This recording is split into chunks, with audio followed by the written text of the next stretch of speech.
All right. All right, all right. Good evening, everybody. Good evening, and good evening to my delegation from Texas.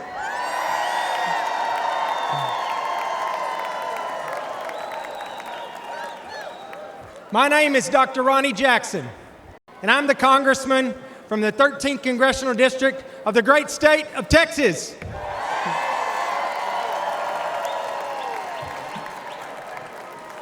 Prior to being in Congress, I served on active duty in the Navy for 25 years. I was a Navy deep sea diver, an emergency medicine doctor, and a combat physician in Iraq. During that time, I also had the distinct privilege of serving for 14 years as White House physician. But most importantly, I served as the appointed physician to the greatest president that this country has ever had, Donald J. Trump.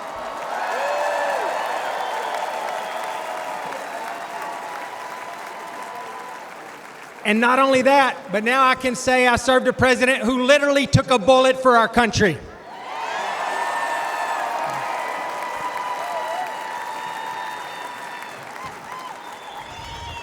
President Trump and I have been through a lot together over the years, but I have never, ever been prouder of his leadership than I was last Saturday. His warrior spirit and his display of will to keep fighting for our country, even after getting shot down, will go down as an all-time moment in American history. I know firsthand from my time at the White House that being a president is an unrelenting 24/7 job.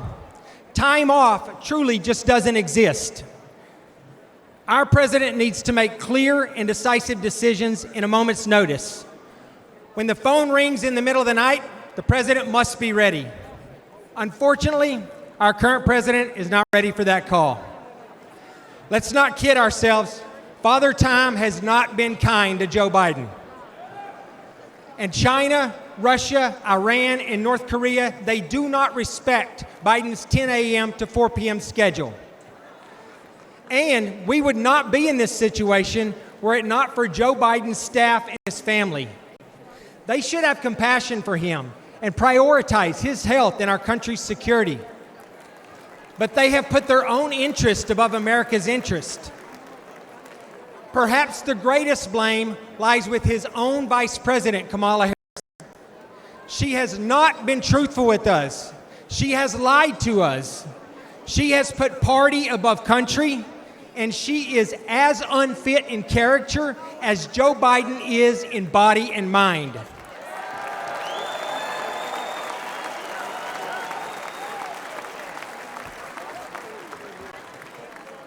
Between the wide open southern border, the botched Afghanistan withdrawal, record high inflation, and the devastating crime in our streets, this administration has now produced a legacy of failure, disappointment, and danger.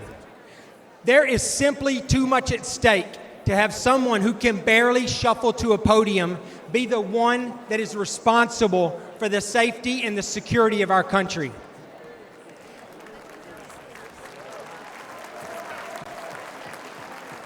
Every second that Joe Biden remains in the White House, this country becomes less safe. However, under President Trump's leadership, we will restore our standing on the world stage.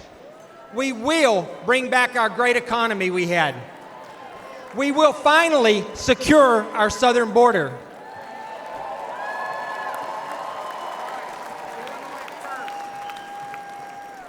We will rebuild our great military. We will clean up crime in our streets. And most importantly, we will have a president who is respected by our allies and who is feared by our enemies and who leads with strength.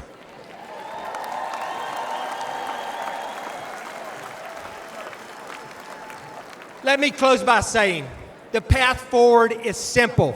It is simple and straightforward. We need to make America again, and we need to do everything we possibly can to re-elect Donald J. Trump as our president. Thank you all. God bless you. God bless America. And God bless Texas.